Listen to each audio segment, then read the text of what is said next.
What's up, Walkers? Welcome back to another episode of the Willing Yes Artist Podcast. Got the boys from Rivitt here today. What's up, guys? Hey, what's going on? What's up? So, Clay and Miles. I can't remember either one of y'all's last names. Actually, wait, I think yours is Bonnet, right? Yep. Clay Bonnet. Miles, what's your last Hill. name? Hill? Miles Hill.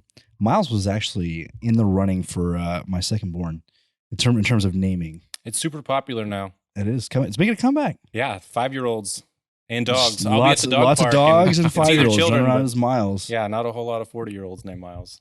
And Miles, you were in the Marine Corps too? So Yeah, 5 brother. 2 to 6. So, what do you guys at Rivitt? What do you guys do? Sure. So we're an IoT solution focused in upstream completions, where we're focusing on data acquisition and transmission. Okay. We've we've seen that there's a clear gap in the standard. There's not one, right? You get to drilling, you've got WIT0, WITSML, you've got Paysons. People are actually got a standard around since the 70s. Completions, data formats are changing. Nobody knows how to get it. Delivery mechanisms are non-uniform. They're emailed at random times. They're FTP servers. They're screen shares to get in and see your data. Mm-hmm. So what we do is we install a device on location, frac, wireline, coiled tubing, drilling rig, whatever it is, and we start transmitting that data. We send everything real time, and we deliver it directly to a client-owned data silo. And that way, all that data becomes raw, unfiltered, and we pass ownership directly to the client in real time. Okay. So going back to the problem that you said, there is no standard in the completions data. Are you guys implementing a standard, or are you just giving them the raw data and allowing them to kind of run with their own kind of data structure? Yeah, we're working towards a standard. So Okay. there's a very common web protocol standard coming through. The dominant form of transmission today is via JSON. Mm-hmm.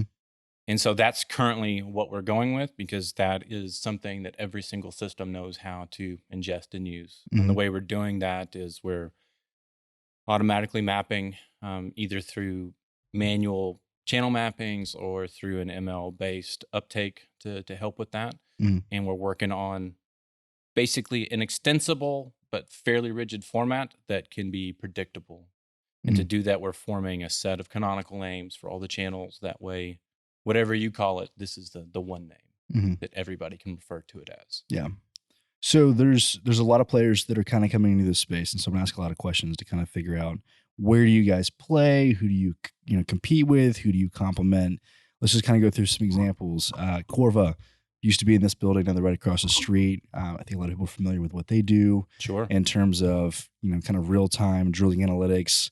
Right there, they have towers in their office, and they're able to kind of call back to the directional driller, kind of give them a little bit of oversight and insight into what kind of needs to happen in real time.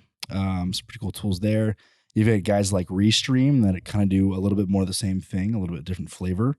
You've got the guys at Bore, right? Yep. And that's like very, very specific in the field, in the frac van. We've seen that live with EQT when we went up there on location, and a couple others. And so I'm curious, within that space, would like those be guys that you're competing with? If so, like how? Or are you complementing them?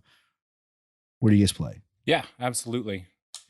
So a lot of those are platform as a service. Yeah. Right? They're value adds. They're building applications on top of data. They are bringing on new clients and scaling them into that space. And so you mentioned drilling analytics, right? Mm-hmm. Corva cut their teeth on drilling analytics, and they've done a fantastic job, and they've been gaining market share and completions. And those other companies, also platforms, or you're hiring out sensors to go on location. So we're more of a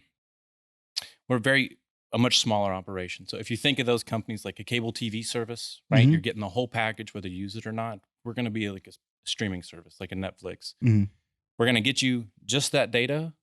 And instead of us owning it and it going into our cloud and you asking permission to access it, we are putting it directly into the client's hands. We do some value-added computations, automatic wellbore detection, frac or pump down stage type detection.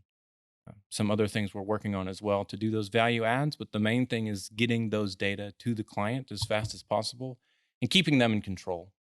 That way they own it, the security is their own security, and we transfer everything to them without having any sort of we're not building anything to add value to their competitors. Mhm. So for those people who are not in like the completion space, like how are things kind of traditionally done without like what you guys do? Sure. Clay, you want to take this? I would say really not much of a tradition, right? Yeah. But some more common solutions, more well-known solutions that are offered now in the space are um, they're kind of single-homed, right? As in everyone can get data out of the frac van. It's nothing new, right? It's right. It's kind of, I guess that might be the standard, right?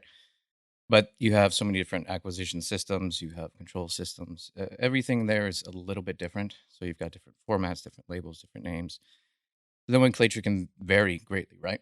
So I think the way that in the completion space, that's kind of our bread and butter. The difference that we do is we're not limited to ingestion, like a number of ingestion points or methods, right? So some offer the fracturing or stimulation of the pump data directly from that, built the treatment plot that company man, and we're all familiar with. It's in there and watch and judge performance of the frac, right?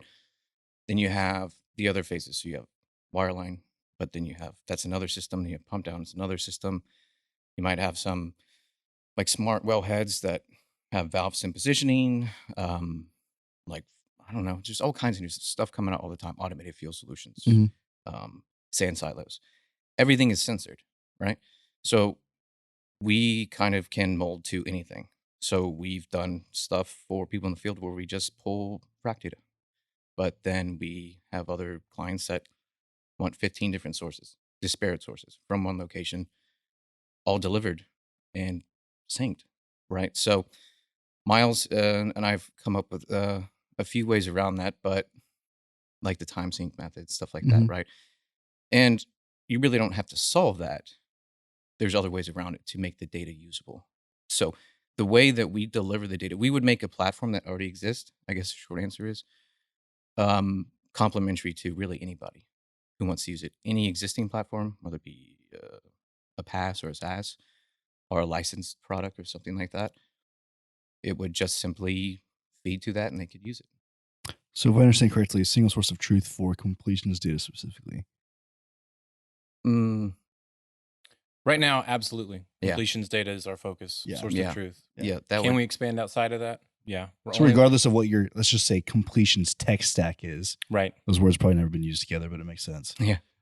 You can pull everything in together and you understand it. And like you said, all this data is time series data, right? Yep. Mhm. And so being able to sync all of that up with Yep. the time series is extremely important. Yeah, it's also interesting too because when you get into the plug and perf operations stuff, it's no longer just time series and you get into some kind of like depth or spatial right arena. So we've come up with ways that don't rely on actual time, right? It's kind of abstract and Miles probably could explain it better, but it's keeping it as simple as possible, right? Not creating problems that really shouldn't exist in the first place.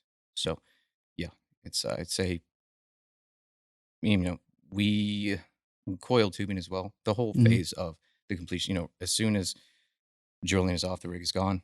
You come on, you start building the wellheads, everything like that. You go through all the way to like the last mill being plugged out, right? So, and we're also looking at uh, with a pretty decent sized operator about getting flowback data. Because they want to measure multi-phase flow. They want to know what the dollars and cents are, right? Mhm. So they want to know what's coming out and not just produce water. So Got a million questions. Before we get there, let's kind of go back into, how did Rivet start and kind of even prior to that, like what are y'all's backgrounds? oh, okay. Well, my background, I guess we'll go way back. So formal education's Ohio State, so go Bucks. Mhm.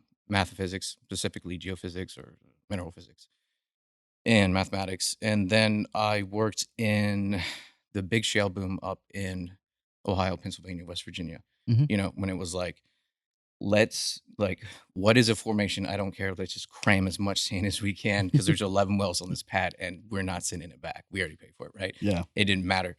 We were printing money at the time. What was it, buck 20? I can't remember, but I mean, stage bonuses were good. I mean, money was good. Nobody cared, right?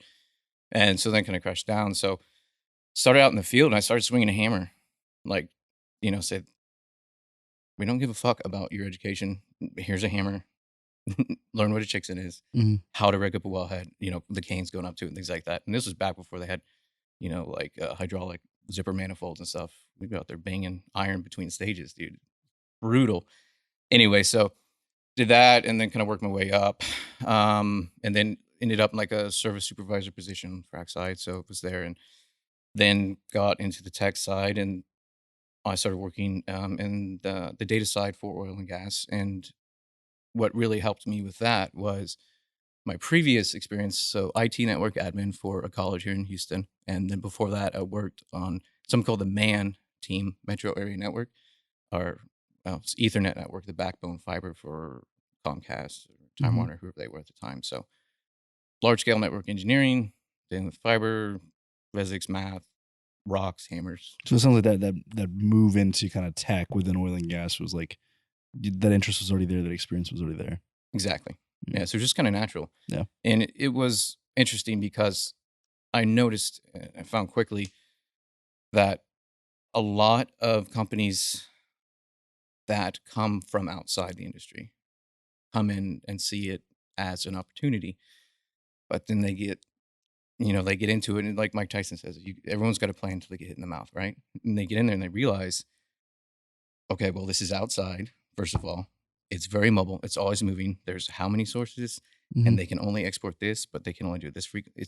It's a mess. And you have to have a lot of subject matter knowledge to understand what is valuable. Right? So once you transitioned to the tech side, like what specifically were you doing on the tech side?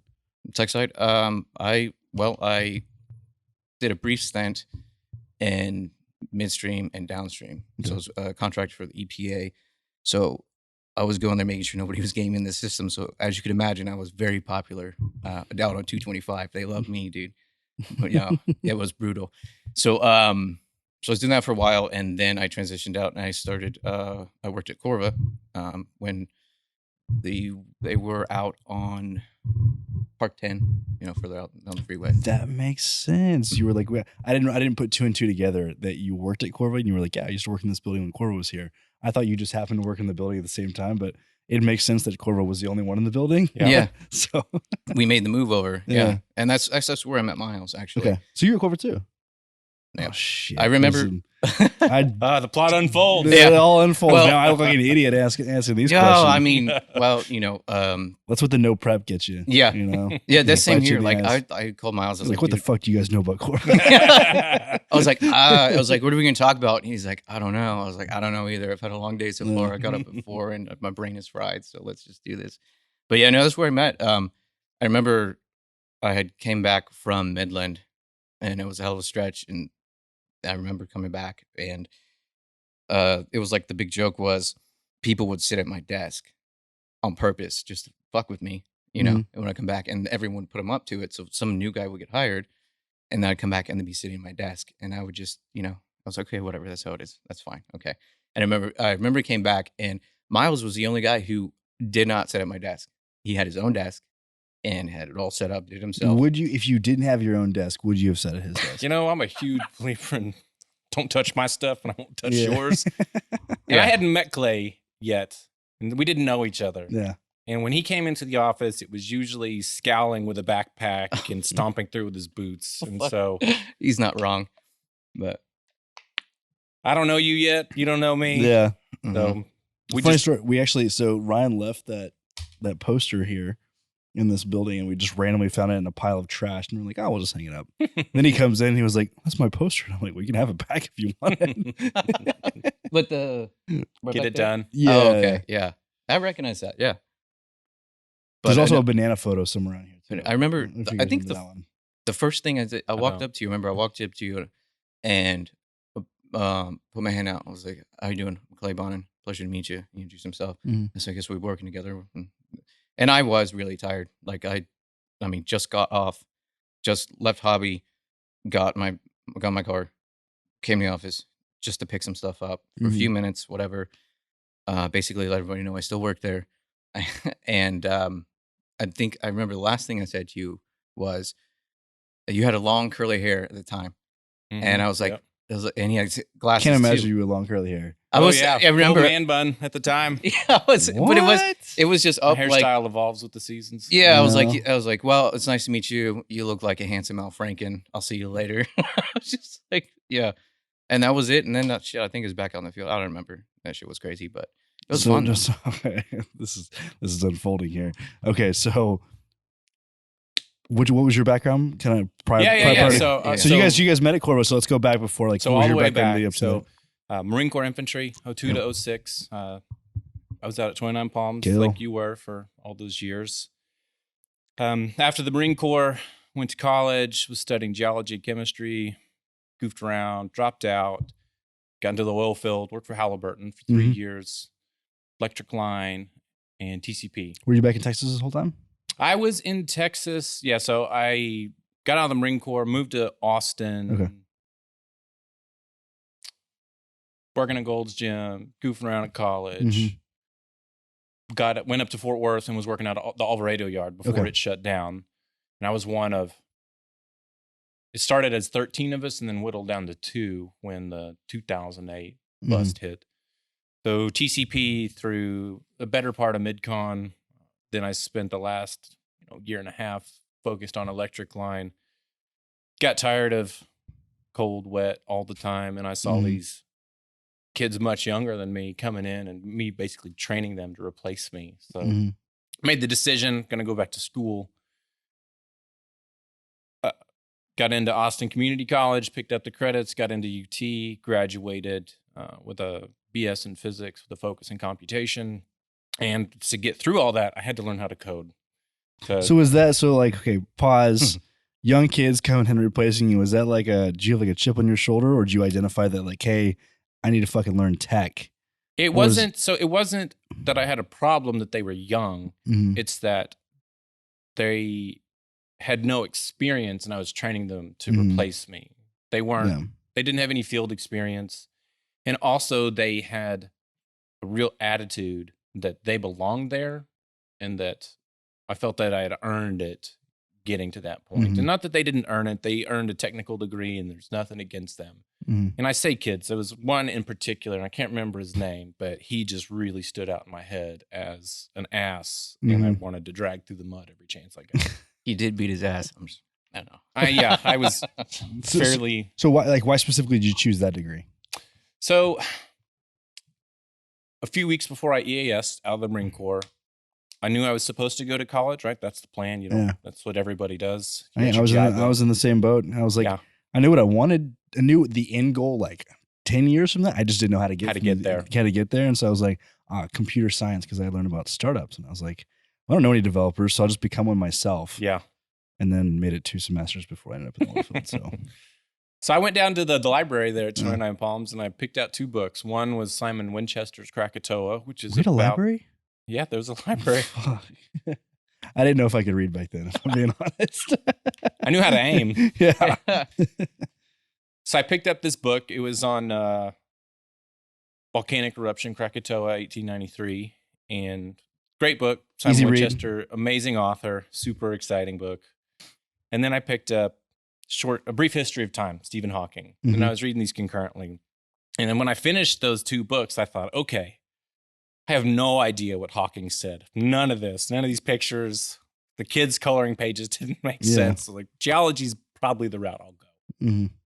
I was terrified of math at the time. So a little bit of research said you only needed basic calculus for geology. So I excelled. I did really well. I was super geology student, but I wasn't ready for school at the time. I just hadn't matured to the point where I was ready to face the academic rigors for an upper degree.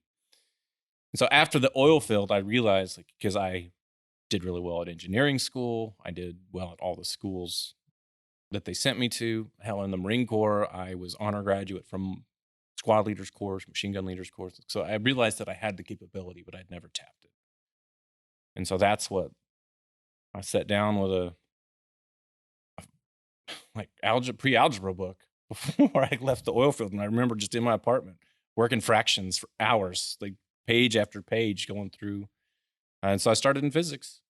But what I realized is learning to code is what got me through it, because UT is heavily theoretical. And they do a lot of great work, but pages and pages of proofs was just like being in an abusive emotional relationship for me. It was brutal. I was always up at the VA counselor, like just bemoaning this difficulty. But I got a physics honor course, and they were teaching you to use Mathematica, right? The Wolfram language, which now powers Siri and a whole bunch of other natural language. Didn't know that. Yeah, super powerful stuff. But it was a free license to all the physics students, and all of a sudden, the difficulty of solving, the mechanics of solving was removed, and the difficulty was placed in conceptualization of the results. And so progress rocketed forward. Like I did well on homeworks and conceptual stuff, but I struggled on the handwritten stuff. Graduate college in 2015. I'd been interning for a company, Business Laboratory. It's based out of Houston. And George Danner's the founder and CEO, super brilliant guy. And he focused on solving very complex problems for very small teams. So one of those problems was there was a oil and gas distributor. There's multiple refineries. There's multiple locations. You have a fleet of vessels with multiple compartments. And so we would build optimization engines using ML and evolutionary algorithms to basically produce a set of schedules that best represented the optimum amount shipped for the price that you were shipping it, right? So we were optimizing profit and the way it was delivered. I did that for a little while, but I felt like I needed to branch out because it was small things and not enterprise level. Met up with a guy called Mike. His name's Mike Fry. He founded a company called Yellow Basket, custom software shop. And they brought me in and worked on something, a big client natural gas processing plant. I helped build out some of that user interface, back-end flow. And then I branched into IoT. Worked at Pason Power, which is now Energy Toolbase, and that was working on the control systems for solar plus storage. So you got a building like this, it's attached to solar panels and some batteries, and you're trying to shave your peak demand. Those control systems have the algorithms that do it. And then from there, once I got into IoT, I was hooked. I loved streaming lots of data. Corva was looking. I had a great interview with them. I came over, and I was one of the two people that was working on their actual data box at the time, their stream box. Came in, did some work on it, revamped some things. March 16th, right, of 2019 hit. Oil prices went inverted. The next week, nation got locked down, and it caused a lot of turnover. Yeah, it caused a lot of turnover, and so I kind of waffled around a little bit. I left because I was a software developer, and software developers have the luxury of flipping a button on LinkedIn and flirting off to wherever they want to go next. So 19 happens, and then subsequently we also have, I guess, end of 19, and then early 2020 COVID. So making the assumption you guys got laid off at Corva, and then you guys do you keep in contact at that time? We did. I'm curious how the idea of like Rivet came to be, and then like what is the inception of that? I think, Miles and I connected right away, and I remember there was actually one particular moment was before he got hired. I was facing some difficulties, things that needed to be done, and stuff like that, and whatever the case may be. I remember I was out in it was the 11th hour out in. It was actually Midland County, so it wasn't even really that far, but it still sucked, right? But I remember he sent me a message, and he's like, "Hey man," he was working in software, and I was working in operations, and he's like, "Hey man, whatever you need, call me twice. It's on sleep, but I'll wake up and do whatever you got." And it was like the first time that in a long time since I transitioned into tech that somebody was like, the golden rule, like you don't leave a man alone out in the field, right? You got to have some backup. You just don't leave somebody out there, right? So that was kind of like the turning point, and then we just really started working well together, and then we just became friends. So yeah, we did stay in touch after that. And back to the idea where it kind of came from is we would keep in touch over that summer, and then kind of just bullshit. I mean, we live 3 minutes from each other, right? So go out with the wives and stuff, and just hit a bar or something like that. But then I think it was over. It was that vegan burrito place, wasn't it?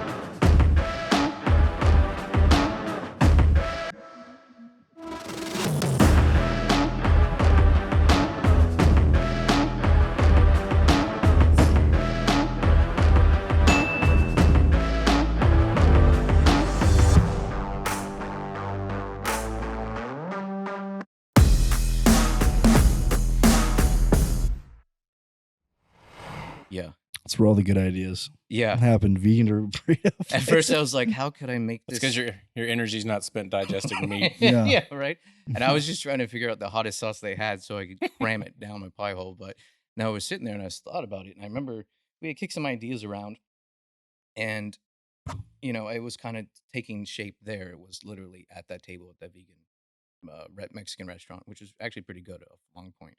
Yeah, Costco Bells. Yeah, absolutely. So, and then the next time, I think when the actual question came on, because I was kind of fishing around for kind of, I guess, a team to bring the kind of idea that I had in my head alive. And the idea was, and a lot of people looked at me like I was missing the point when I would tell them my idea. And the idea was, well, I had Bird, but then Miles really brought the idea together, a full circle for me, right? And so I was like, all data, no visuals, just data only.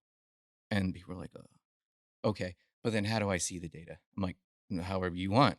They're like, well, right. And that was we had a really hard time early on explaining to people that it's just data, right? Because all these platform solutions. So you could just feed it into Spotify, right? That's we partnered with Tibco. We have a partnership with Tibco. Dude, every E&P, not every E&P. Every every E&P. Pretty much mid-sized to large E&P has at least a few users that are using Spotify already. Yep. And that's so easy to go in and be like, hey, you already have Spotify, we're just giving the data, plug it in. So build your visualizations however you want. We're just the pipeline. We actually are in a project with them, or about to the second project. Yeah. So they have a completions accelerator, completions IoT accelerator that was on their website that was released. We put some stuff out about it, but that was just a basic viewer to view live data. You download it. If you got Spotify, it's free, right? Okay. So the rule was we got to make it, not rule, but nobody can profit from it. If it's an accelerator, that's the gimmick of it. It's a community thing. You download it, no cost. No one directly profits. So we lent some of our IP and some of our SME, right, knowledge, and we developed something. And it was literally just a live viewer for treatment plot, for wireline, pump down, and coil. It's just, we did it because we could. We did it in like, a couple weeks? Yeah, but from those simple beginnings of just an accelerator type thing where they could download and see their historic data that they have in their own data storage, we've evolved it into an end-to-end complete solution. So you, the user, you have the Tibco software required, or you pick up Streambase, which is the only requirement, and we have a whole set of treatment plots, wireline plots, pad metrics, back history analytics. Right? You have all that at your hands, plus you have all the experience of the tool that you've already been using. You've already mastered over whatever your time is. This is the environment you're comfortable in. And so for the end user, for these companies, we install a device, we plug it in, we turn it on, it pumps that up to a Tibco connected endpoint. The Tibco connected endpoint is polling, it consumes that data as soon as it gets it, and then it's right there. It's getting piped into your data silos. It's getting published to all of your Tibco connected dashboards. Every engineer that has access has. So what do you say if you go to, let's just pick on somebody like, who should we pick on? Oxy. We like picking on Oxy, right? Okay. You go to Oxy, right? And let's just say you're talking to the IT guy, because operations guy is not going to know this.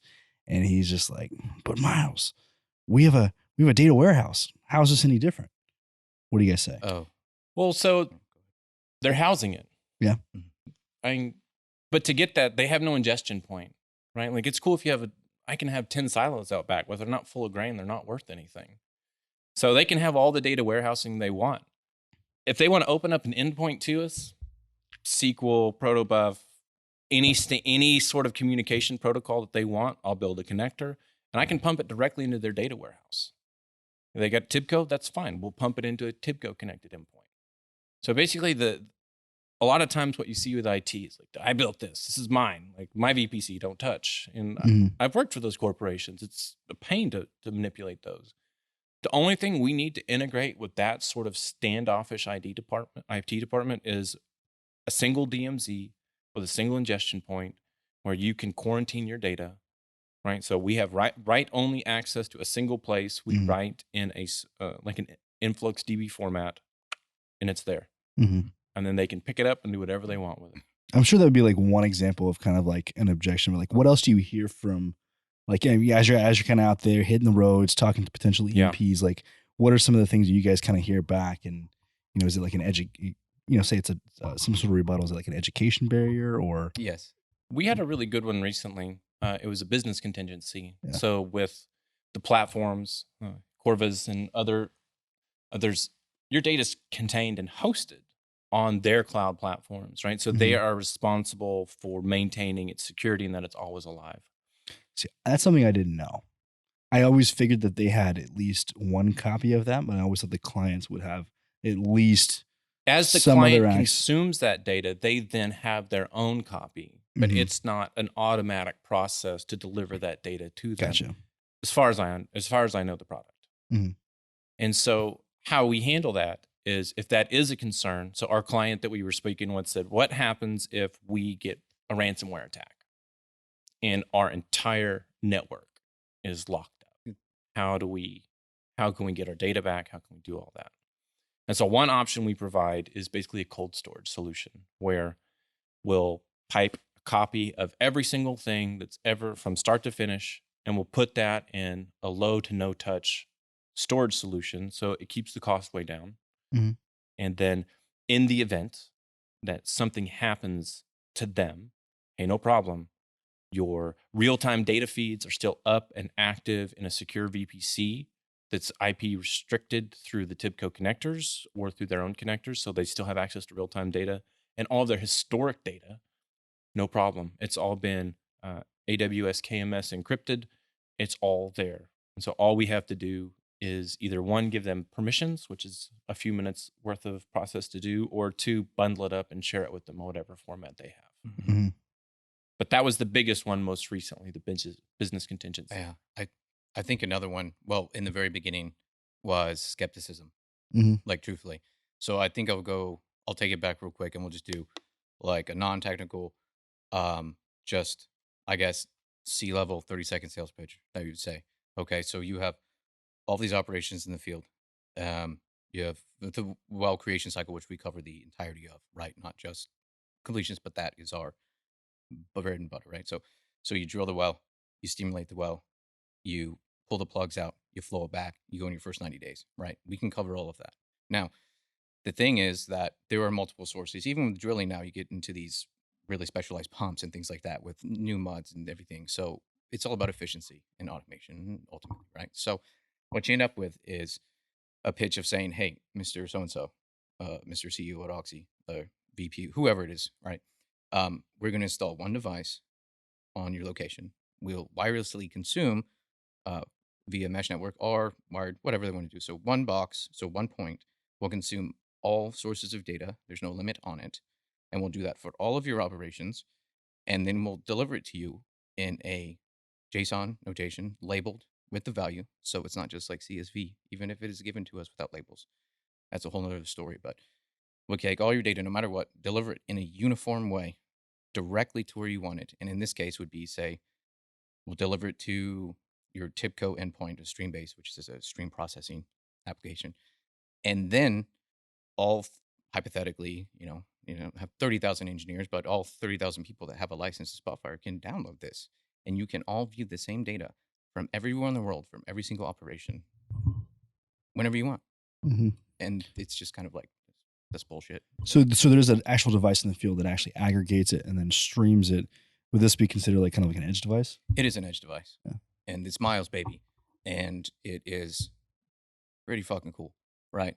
And it's not, I think. So this is something you guys built yourself? Miles can expand. The hardware itself is it's an IoT edge certified device for rugged conditions. So solid state, no moving parts. It's got the COM ports that we need, the processing power we need. Now all the software that runs on that, that I wrote all the lines of code for that, and it stores it. So in general, a data flow scenario would be data are created, flow into the system. We capture those data, they get mapped on the device, and they get published out. What if you don't have internet? Well, we have local persistent storage. So we can store for about a year of frac data. So if you, for some reason, lost internet for a year, we could have that data. As data come back on, we begin publishing that, republishing. And so the device itself, it's as long as it's got power, internet, and data are flowing in, then everything's going to continue on. So we have monitors in place where if data goes out for too long, it can be made aware. Right? There's certain dead man switches that we need to know about just in case. But we're really trying to limit the amount of support that's dependent upon us and push that back to the client. And that's where partnering with companies like Tibco or them having it in their own system, because then they know if they're finished with a well. Like, I don't want to have to call every time. Like, oh, you finished another pad? Great. I can turn this warning off and go to bed. So. Yeah. No, really though, it's as good as it sounds. It sounds very simplistic, but that's the point and the kind of the beauty in it, right?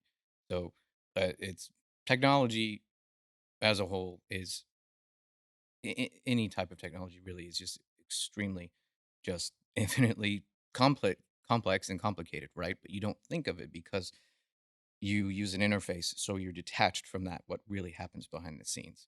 And simple questions that you may ask: why can't have X? Why can't have Y? Why can't you take this data from these and put them all together magically and just give them to me in the way that I want them, when I want them, and the frequency that I want them? Blah blah blah blah.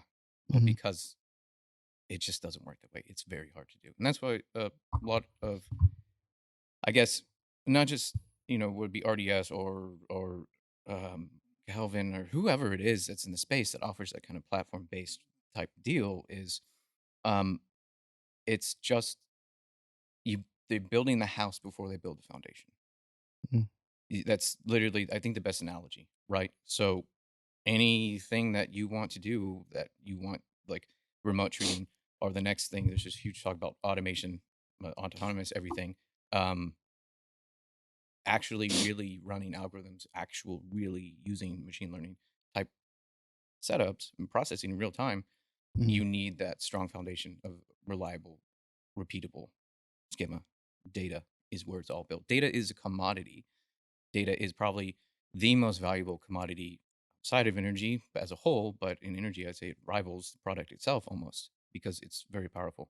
Everybody wants it for various reasons, whatever the case may be, but it all goes back to that. That's the foundation. So we offer that's what we do. We offer the foundation to put anything you want on top of it. And we're open to work with anybody. It would be service providers, analytics platforms, perceived competitors, operators, big and small, doesn't matter. So let's go back to the company. We have a pretty good understanding of the product. In terms of a company, like, you guys started, you said, so, probably, I'm guessing mid 2020, early 2020 sometime? Launched June this year.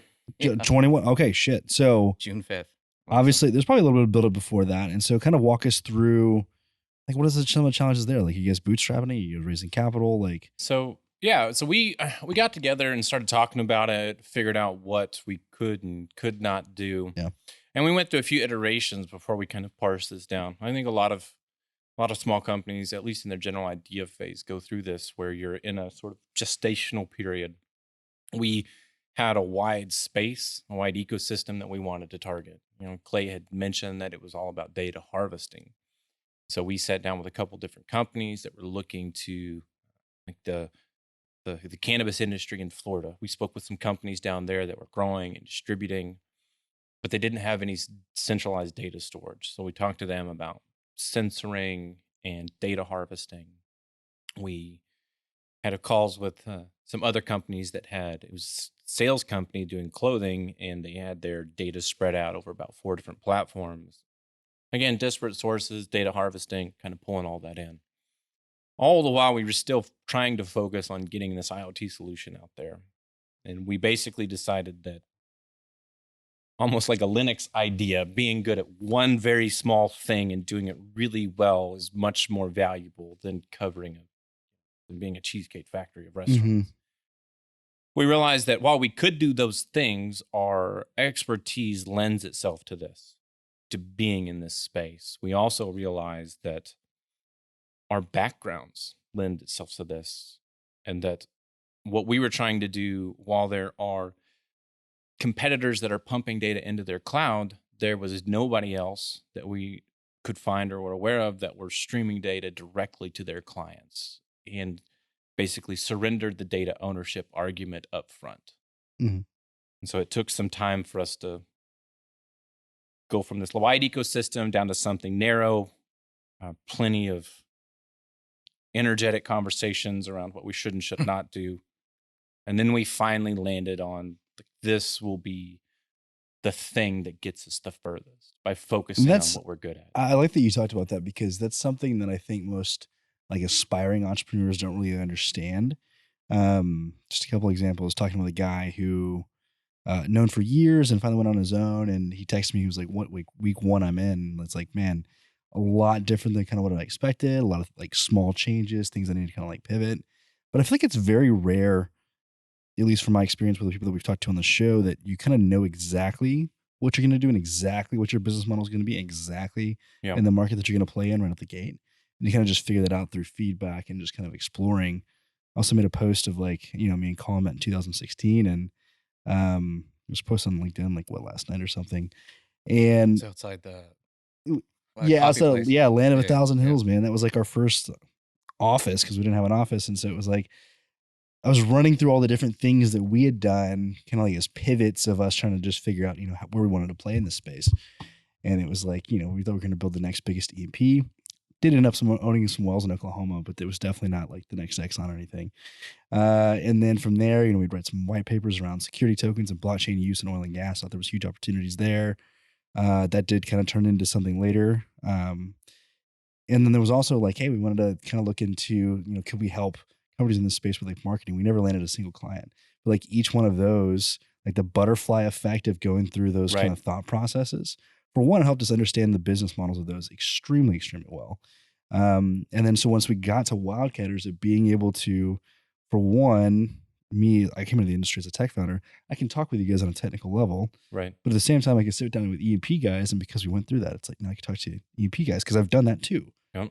And so it's funny to like, so many people think that they have to get it right the first time, right? And I think that's the biggest misconception. You can look at it through, creating pieces of content or creating artwork or really creating anything, creating businesses. Is that what I like to think of as it's a slab of marble, and you're constantly chipping away at the shit, and eventually it takes shape into something. Right. Right. And I think too many people get so like caught up in perfection and trying to figure out every little detail before they put one foot out the door. When in reality, you need to put put one foot in front of the other, and then you figure out shit as you go along. Yep, I agree. We're much more in that phase. We're moving forward, and we've had a lot of traction and success for us being only around for a handful of months. But we definitely yeeted this shit off the cliff, dude. Let's be honest with you. Like Miles, it's the best way to do it. Yeah, Miles quit his job to do this full time, like pre-revenue, and like that's insane. Not insane, but in a good way. Is he believed in it, right? That proof is in the pudding.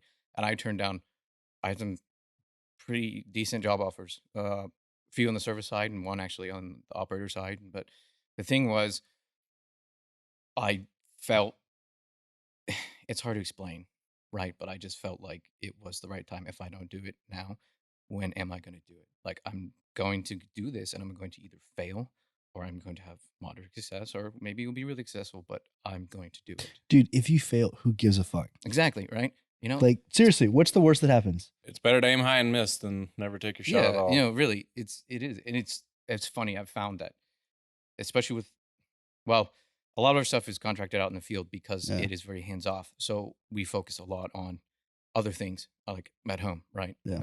Home office, right? That's what I mean. So it's like, I've found with such a small group, it really will affect day to day somebody's mood or things like that. And I'm guilty of it. I'm not pointing fingers. I'm the worst, dude. I am the worst. But it's like, it's really conceptual, kind of mental. It's a state that you almost have to maintain of what someone might perceive or say is, or define as success. I guess it's very hard to do, and it's very fragile, and it can vary and wane from hour to hour, from day to day, as you probably know. I think entrepreneurship there's only two emotions, and I think it's pure bliss or complete agony, and there's nothing in between. Yeah. And it can be at 1 o'clock it's one, and at 2 o'clock it's the other, and at 3 o'clock it's back to the other. I'd say that's a fair. Absolutely. Yeah. It feels fair. And I think you have to be like a masochist a little bit, because you have to like want to Yeah. wake up and just completely get punched in the face every day. Yeah. Like, have you guys watched Silicon Valley, the show? Yes, I love that show. Or no, Dude, have you seen it? Watch $1 Billion Code. You need to watch it. You need to watch The $1 Billion Code. It's a short series. Have you seen that one? I haven't seen that one. It's 4 episodes. It's about the guys with Earth TerraVision, which ultimately something Anderson guy, and its next iteration is Google Earth, and they just get hammered in court. Just some hackers from like Germany, what they call the $1 Billion Code. Yeah. Dude, I favorited it. I haven't watched it yet. Watch it. Okay, I need to watch that. Music's good, acting's good, writing is good. But Silicon Valley, for those who like or have not been entrepreneurs, and if you've seen the show, or if you want to go watch the show, like it is so. I mean, I know it's funny, but it's like it is so accurate, because like literally in one episode, these guys like have major breakthroughs and they're on top of the world and they're high-fiving, and the next episode it's like something absolutely catastrophic that is going to run the whole thing. And then the next episode, like that's literally the cadence for like all 5 seasons. Well, it's like really good things, really terrible things. The trough of sorrow, is very real. Mm-hmm. In the start, the trough of sorrow is more like it's just how shit is. It's not a trough. You just get pumped up every once in a while. You know what I mean? So let me ask you this. So I've got my own answer, but on the days that are tough, right? So on those days where it's like, man, I feel like everything is falling apart. What keeps you marching forward as an entrepreneur towards that kind of ultimate end goal? Like, I kind of have like internal mantras for myself of like, hey, just don't be a bitch. Like, let's go. Like, well, yeah, you could do, don't be a bitch, or what. I mean, I think, that in a way, for me, I think I would tell myself, or I'll think, now that I think about it and do some real self-examination, I guess, I would say that just like the highs, the lows, they pass. mm-hmm. You know, what do I need to do right now in order for myself to be set up to be prepared for the next high, the next opportunity? Because that's what I've noticed is like the highest highs that I've had is come from what someone may say luck, but in reality, I was just ready for it. Mm-hmm. Right. Like this, some of the stuff that we're working on now, 2 months ago, I wouldn't have been ready. I would have done some chicken shit excuse or something like that, right? I just like, we can't do this right now, right? Blah, blah, blah, whatever the case may be, right? You know, but I think I think to myself, I don't want to go to do a 9 to 5. I never have. I've never had that professional satisfaction by working for somebody else. Maybe a little bit in the field when it's fun and you can, rip someone's head off, spit down their neck, and then be friends still. But I get a sense of satisfaction from that greater than I ever had before. Yeah, I would take my worst day as an entrepreneur over the greatest day ever working for anybody else. Absolutely. Honestly, absolutely. I think for me, it's more so. I don't know, like this shit just like gives me life. It's like it's oxygen, It's fun. and just the like it's freedom. Literally, the thought of giving that up and working for somebody, like it like sucks the life out of me, and it makes me feel very claustrophobic just thinking about it right now.